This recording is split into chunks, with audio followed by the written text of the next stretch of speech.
नमस्कार दोस्तों, स्वागत करता हूं आपका 30 मिनट जीएस चैनल में। तो जैसा कि कल हम लोगों ने देखा था, वर्णमाला का स्वर देख रहे थे, स्वरों का वर्गीकरण देख रहे थे। आज हम उसके आगे चलेंगे और देखेंगे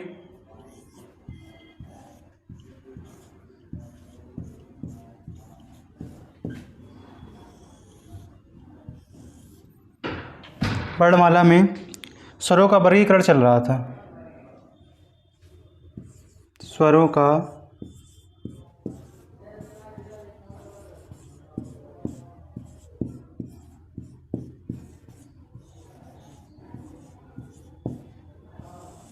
वर्गीकरण।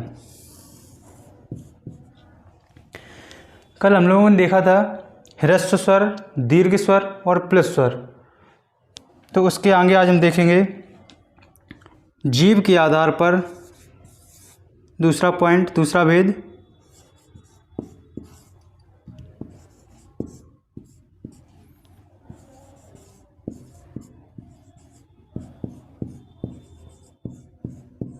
जीभ के आधार पर स्वरों के भेद।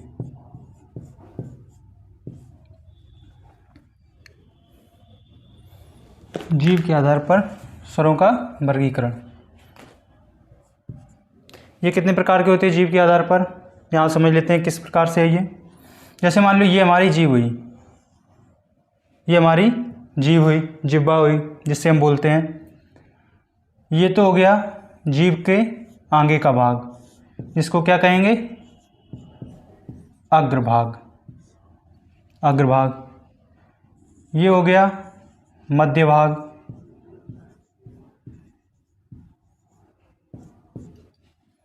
और ये हिस्सा हो गया हमारा जीभ का पश्च भाग।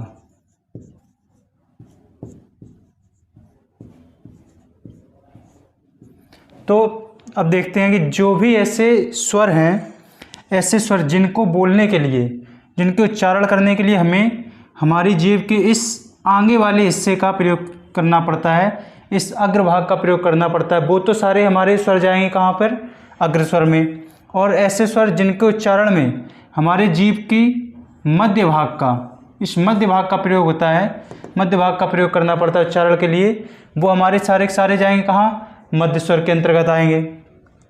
और जो भी शेष बचेंगे, जिनका उच्चारण जीभ के पश्च भाग से करते हैं, जीभ के इस पश्च भाग से करते हैं, वो हमारे सारे के सारे स्वर जाएंगे पश्च भाग में। तो देखते हैं इसके का नंबर। अग्रस्वर।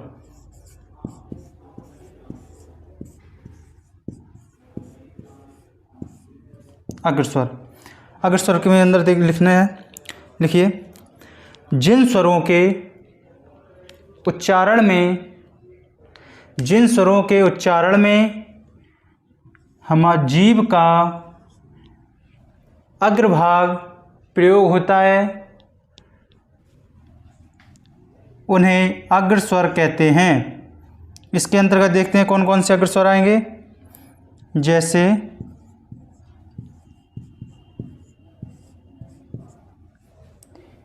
ई, ई, री, कॉमा ए, कॉमा आई। ये हमारे इनकी संख्या, अग्रस्वर की संख्या कितनी हो गई, 1 2 3 4 5, टोटल 5 अग्रस्वर हमारे कितने हो गए, 5। अब देखते हैं मध्य स्वर। मध्य स्वर की परिभाषा लिखिए, ऐसे स्वर जिनके उच्चारण में हमें हमारी जीभ का कौन सा भाग प्रयोग होता है, मध्य भाग। ऐसे स्वर जिनके प्रयोग में, जिनके उच्चारण में जीभ के मध्य भाग का प्रयोग होता है, वो सारे स्वर मध्य स्वर कहलाते हैं। जैसे देखते हैं मध्य स्वर में कौन सा आएगा। मध्य स्वर में आता है केवल छोटा आ। मध्य स्वर में आता है हमारा केवल छोटा आ। इसकी संख्या मध्य स्वर की कितनी होगी, 1।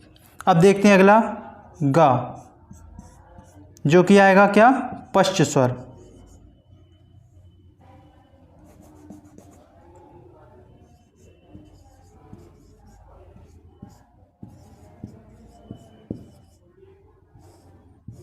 पश्च स्वर।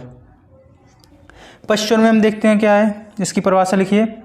ऐसे स्वर जिनके उच्चारण में हमारी जीभ का पश्च भाग प्रयोग में लाया जाता है या प्रयोग होता है। ऐसे स्वर जिनके उच्चारण में हमारी जीभ का पश्च भाग प्रयोग होता है, इन स्वरों को पश्च स्वर कहते हैं। इसके अंतर्गत देखते हैं कौन कौन से स्वर आएंगे। इसके अंतर्गत देखते हैं बड़ा आ, कॉमा छोटा ऊ, बड़ा ऊ, कॉमा ओ,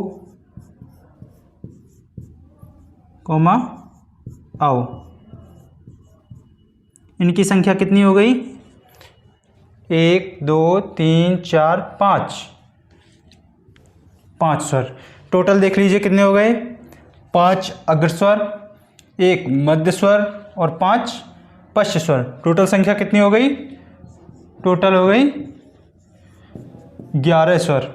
5 हमारे अग्र स्वर होते हैं, 1 हमारा मध्य स्वर और 5 होते हैं पश्च स्वर। अब इनको रटना नहीं है, ये इसको देखते हैं हम ट्रिक से कैसे याद करेंगे। अगर ऐसे हम याद रखेंगे ई ए आई री, ये अग्र स्वर में आए तो ऐसे किसी ना किसी दिन आप भूल जाएंगे। आपको इसको रटना नहीं है, देखते हैं इसको याद कैसे रखना है। केवल आपको इतना याद रखना है, अग्र स्वर में जो जितने भी स्वर ई से बनेंगे, ई या ई की साउंड से बनेंगे या ई के संयोग से बनेंगे, ई के योग से बनेंगे, वो सारे के सारे अग्र स्वर के अंतर्गत आएंगे। जैसे देखना, ई साउंड यहाँ भी है, ई स्वर यहाँ भी है, और यहाँ पर री बोलते हैं तो इसमें भी ई का साउंड ही आता है, तो ये ई इसमें भी है। और ए हमने देखा था कल किससे बना था? आ और ई से, तो यहाँ भी हमारा ई स्वर है, ई इसमें भी है शामिल, ई इसमें भी इसी प्रकार शामिल है। तो ई साउंड वाले जिसमें कि जितने भी ई साउंड वाले होंगे स्वर, वो सारे के सारे आएंगे अग्र स्वर में। और मध्य स्वर हमारा केवल याद रखना है, वो क्या है? आ। सबसे पहला कहाँ से आएगा? सबसे पहला जो स्वर है वो हमारा अग्र स्वर से, मध्य स्वर से आता है। और लास्ट में बचे हुए पश्च स्वर का एक ये है कि ऊ साउंड वाले जितने भी स्वर होंगे वो सारे के सारे पश्च स्वर में आएंगे, और ये साथ में बड़ा आ भी आएगा। ऊ साउंड वाले देखते हैं कैसे, ऊ इसमें भी है, ऊ इसमें भी है, और ये ओ किससे बनता है? आ प्लस ऊ। और इसी प्रकार इसमें भी आ और ऊ, दोनों में ही ऊ स्वर आ रहा है, ये ऊ साउंड आ रहा है, इसमें भी है, इसमें भी। तो ई साउंड वाले सारे स्वर किस में आएंगे? अग्र स्वर में। और ऊ साउंड वाले किस में आएंगे? पश्च स्वर में। और आपका मध्य स्वर में छोटा आ आएगा, और बड़ा आ आपका पश्च स्वर में आएगा। अब ये देखते हैं कि ये आ और आ ये दोनों याद कैसे रहे, कहीं कि ऐसा ना हो कि आप बड़ा आ इसमें कर दें और छोटा आ इसमें रख दें। तो यहाँ देखते हैं जिह्वा में से जीभ बना करके इसको देखते हैं कैसे याद रखेंगे। ये हमारी हो गई जीभ। सबसे पहले क्या आएगा? अग्र स्वर, बाद में क्या आएगा? मध्य स्वर, और ये आ गया पश्च स्वर। तो हमारे आपने ये तो देख ही लिया कि अग्र स्वर में केवल ई साउंड वाले आएंगे। अब बात करते हैं इसकी छोटा और बड़ा आ की। तो छोटा आ ये पहले कहाँ आएगा? छोटा आ हमारा आएगा यहाँ पर अग्र स्वर में, इसके बाद बड़ा। यानी कि जैसे कि हम लोग घर में या हमारे मम्मी पापा होते, तो अगर किसी के 2 बेटे हैं तो उसमें एक छोटा बेटा और एक बड़ा बेटा। अगर छोटा बेटा कुछ मांगता है तो उसको वो चीज़ पहले दिला दी जाती है, क्योंकि उससे सभी लोग ज़्यादा प्यार करते हैं। और ऐसे ही बड़ा लड़का जो है उसको बोल दिया जाता है कि तुम बड़े हो तो तुम पहले इसको खेल लेने दो, तुम बाद में खेलने। तो पहले कौन सा आएगा? छोटा वाला, उसके बाद बड़ा वाला। पहले हमारी कौन सी जीभ की हिस्सा आ रही है? मध्य हिस्सा, बाद में पश्च हिस्सा यानी कि बाद वाला हिस्सा है। तो ऐसे पहले छोटा आएगा और उसके बाद बड़ा आएगा। चलिए, ये तो हो गया आपका जीभ के आधार पर। अब देखते हैं आगे।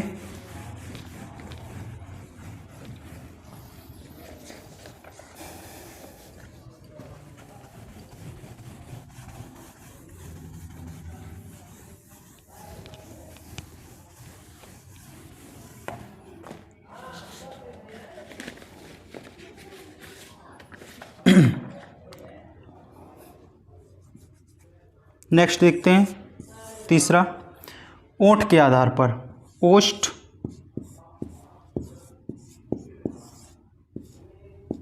या होंठ के आधार पर, होंठ के आधार पर स्वर का वर्गीकरण।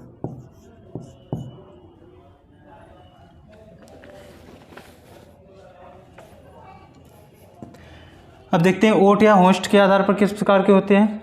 ये जो हमारे ओंठ होते हैं, जब भी हम स्वर बोलते हैं तो ये ओंठ दो प्रकार के बनते हैं। या तो फिर ये हमारे ओंठ हैं, जैसे ये हमेशा दो प्रकार के, जब भी स्वरों को बोलेंगे दो प्रकार के बनते हैं। एक तो ऐसे लंबे लंबे बनते हैं और एक ये गोलाकार में बनते हैं। जैसे बोलते हैं क्या, ई। अब देख रहे हैं हमारा जो होंठ है वो इस तरह से फैल रहा है, ई यानी कि, और दूसरा हम बोलते हैं ऊ, तो हमारे गोलाकार में आ जाते हैं होंठ। इसी आधार पर दो प्रकार के होते हैं। पहला आवृतमुखी,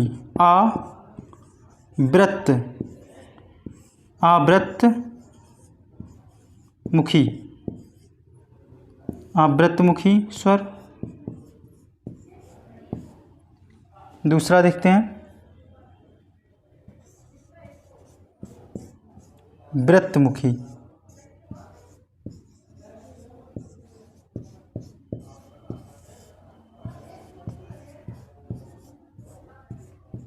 आइए इसको इसी से समझते हैं। आवृत्तमुखी शब्द से ही तोड़कर देखते हैं कि आखिरकार ये आवृत्तमुखी क्या होता है। जहाँ भी किसी भी शब्द में आगे आ लगता है तो उसका मतलब होता है नहीं, यानी कि इस आ,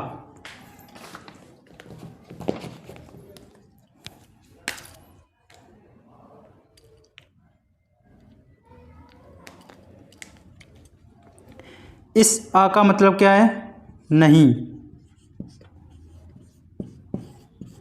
नहीं। वृत्त मीन्स, वृत्त यानी कि गोलाकार, और मुखी मीन्स मुख यानी कि होंठ, मुख यानी कि होंठ। यानी कि ऐसे स्वर जिनके उच्चारण में हमारे मुख या होंठों का आकार गोलाकार नहीं होता है। ऐसे स्वर जिनके उच्चारण में हमारे मुख का आकार वृत्त के रूप में नहीं बनता है, ऐसे स्वर सारे सारे क्या कहलाएंगे, आवृत्तमुखी कहलाएंगे। आवृत्तमुखी के अंतर्गत देखते हैं कौन कौन से स्वर आते हैं। छोटा आ,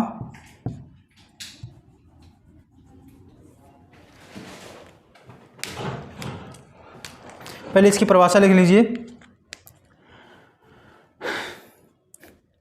ऐसे स्वर जिनके उच्चारण में हमारे होंठों का आकार या हमारे ओष्ठ का आकार वृत्त के रूप में नहीं होता है, ऐसे स्वर आवृत्तमुखी स्वर कहलाते हैं। जैसे देखते हैं कौन कौन से स्वर हैं। आ,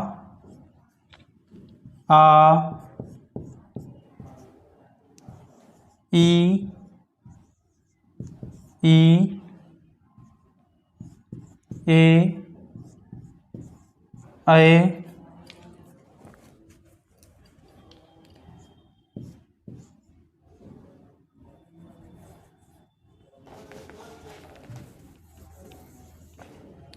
ई, री, ए, आए। यहाँ देखते हैं आवृत्तमुखी में कौन कौन से आएंगे।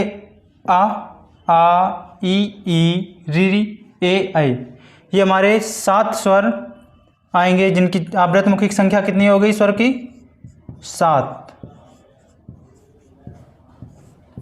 संख्या हो गई। 7 स्वर किस में आ गए, आवृत्तमुखी में। अब देखते हैं वृत्तमुखी, इसको भी हम शब्द से ही समझते हैं। वृत्त का मतलब गोलाकार, मुखी का मतलब होंठ या मुख, यानी कि ऐसे स्वर जिनके उच्चारण करते समय हमारे मुख का आकार वृत्ताकार रूप में, यानी कि ओंठों का आकार गोल या वृत्ताकार के रूप में हो जाता है। ऐसे सारे स्वर क्या कहलाते हैं? वृत्तमुखी स्वर कहलाते हैं। जैसे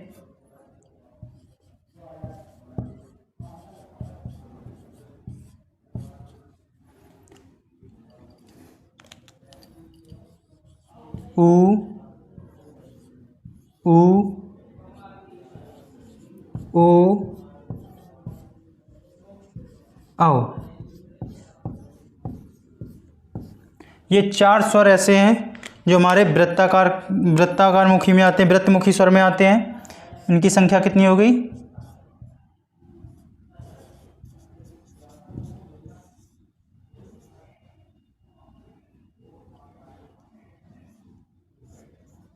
4। अवृत्तमुखी स्वर कितने हो गए? 7। वृत्तमुखी स्वर कितने हो गए? 4। टोटल संख्या स्वरों कितने हो गई? 11। इनको याद करने की कोई आवश्यकता नहीं है, क्योंकि ये हम लोग बोल कर ही देख सकते हैं। हम लोग इसको प्रैक्टिकल करके देख सकते हैं कि हमारे इन स्वरों में जो ओंठों का आकार है, मुख का आकार है, वो गोल हो रहा है या नहीं हो रहा है।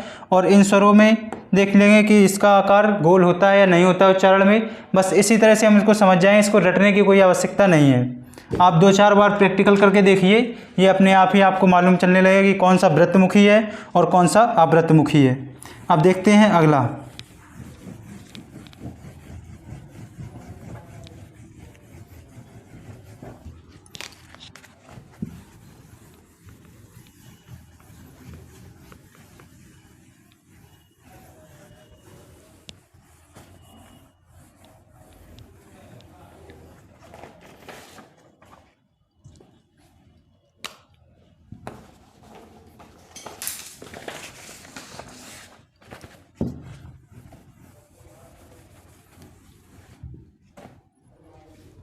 चार नंबर पॉइंट,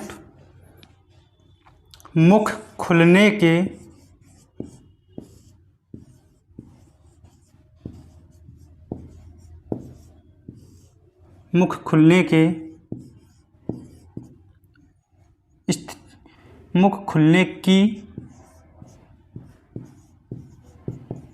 स्थिति के आधार पर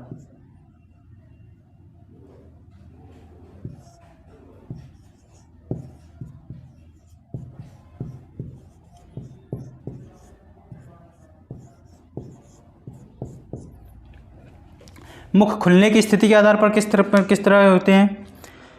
जैसे कि हम कोई भी स्वर बोलते हैं तो उसमें हम स्वर देखते हैं कि हमारा उस स्वर के उच्चारण में मुख कितना खुल रहा है, कम खुल रहा है या ज़्यादा खुल रहा है, या कितना बंद हो रहा है या ज़्यादा बंद हो रहा है। इस प्रकार से विद्वानों ने इस मुख खुलने की स्थिति के आधार पर भी स्वरों को बांटा है। देखते हैं आगे कौन कौन से हैं, किस प्रकार के हैं। का नंबर समृत स्वर।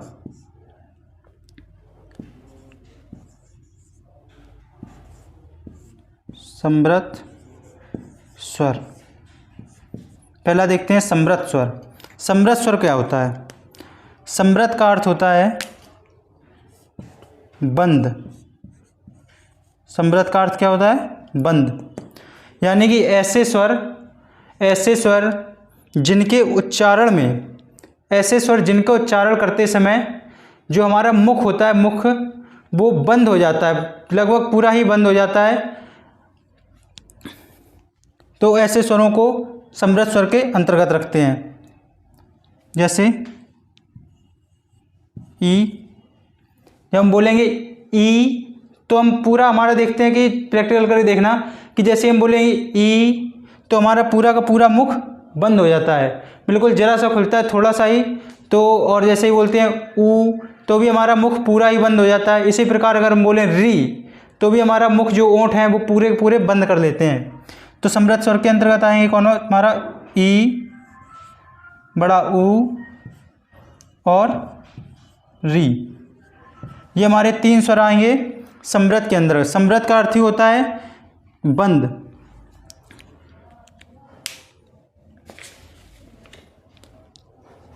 अब इसकी परिभाषा लिख लीजिए, देखते हैं परिभाषा। जिन स्वरों के उच्चारण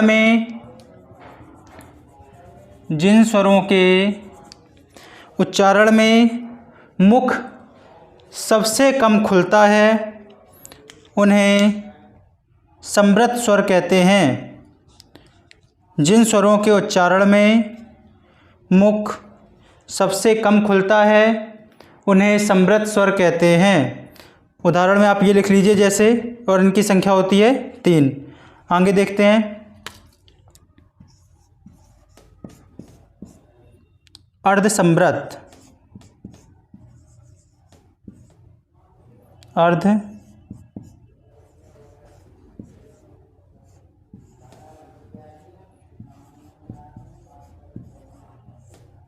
समृद्ध स्वर। अर्ध समृद्ध स्वर में क्या है कि ऐसे जो स्वर होते हैं जो समृद्ध के अपेक्षा, यानी कि समृद्ध स्वर में जब हम उच्चारण करेंगे तो हमारा मुंह पूरा बंद हो जाता है, बहुत ही कम खुलता है, उसकी अपेक्षा इसमें कुछ अधिक मुख खुलता है। अर्ध समृद्ध में कुछ अधिक मुख खुलता है। जैसे कि हम उच्चारण करें छोटी ई, हम देखते हैं जैसे हम बोलते हैं ई, तो हमारा पूरा का पूरा मुंह बंद हो जाता है, बिल्कुल जरा सा खुलता है, लगभग बिल्कुल ना के बराबर ही खुलता है। अगर हम बोलते हैं ई तो कुछ समृद्ध से कुछ ज़्यादा खुलता है मुख, कुछ अधिक खुलता है, तो उसे कहते हैं अर्ध समृद्ध। अर्ध का मतलब हो गया हमारा आधा, और समृद्ध का मतलब बंद, यानी कि जो समृद्ध है समृद्ध की अपेक्षा कुछ खुलेगा, अधिक खुलेगा मुंह। चलिए इसमें देखते हैं आगे उदाहरण। छोटी ई कॉमा छोटा ऊ, इसकी संख्या हो गई 3 और अर्ध समृद्ध हो गए हमारे 2। आगे देखते हैं, हमारा आएगा विव्रत।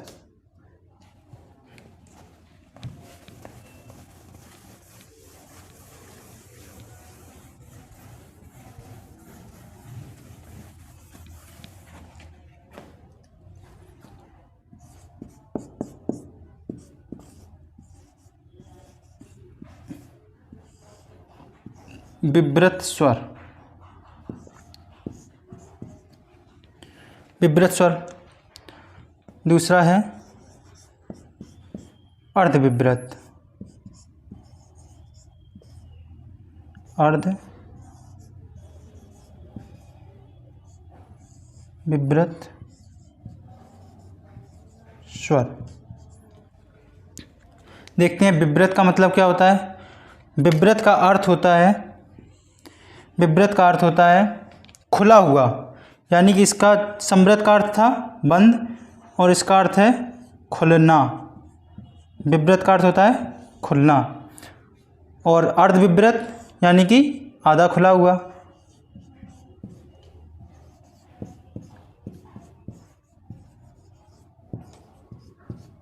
आधा खुला और ये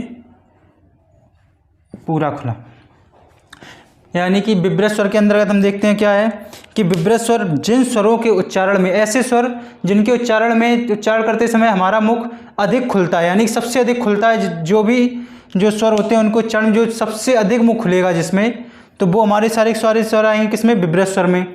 और कुछ ऐसे स्वर होंगे जिनके उच्चारण में विव्रत की अपेक्षा थोड़ा सा कम मुख खुलेगा, वो आएंगे अर्धविव्रत के अंतर्गत। चलिए इसकी परिभाषा लिख लीजिए। जिन स्वरों के उच्चारण में हमारा मुख सबसे अधिक खुलता है, किसमें, विव्रत स्वर में। विव्रत का अर्थ ही होता है क्या, सबसे अधिक खुलना, यानी कि खुला हुआ। तो सबसे अधिक जिसमें खुलेगा वो हो गए विव्रत स्वर। और इसकी परिभाषा लिख लीजिए अर्धविव्रत की। जिन स्वरों के उच्चारण में हमारा मुख विव्रत की तुलना में आधा, अर्ध लिखा है ना, तो आधा यानी विव्रत की तुलना में कम खुलेगा इसमें मुख। तो इसकी परिभाषा क्या होगी, जिन स्वरों के उच्चारण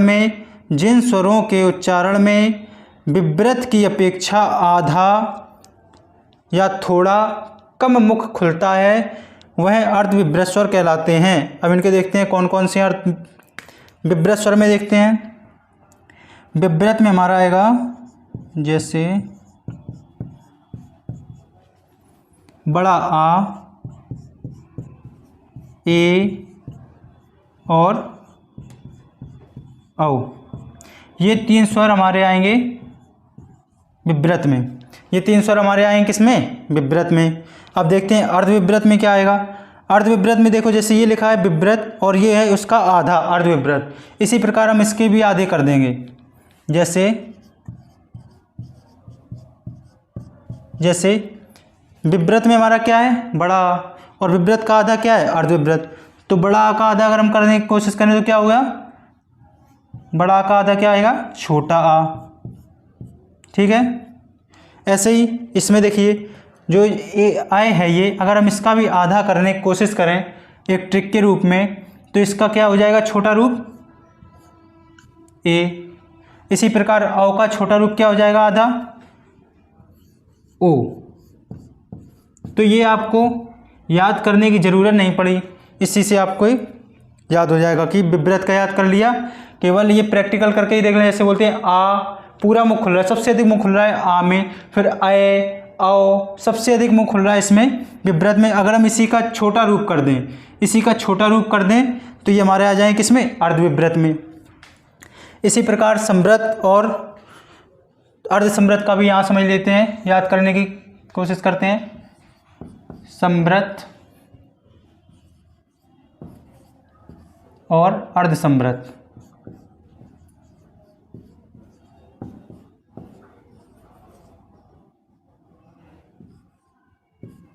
इसको भी इसी प्रकार याद करते हैं। समृत में हमारे आएंगे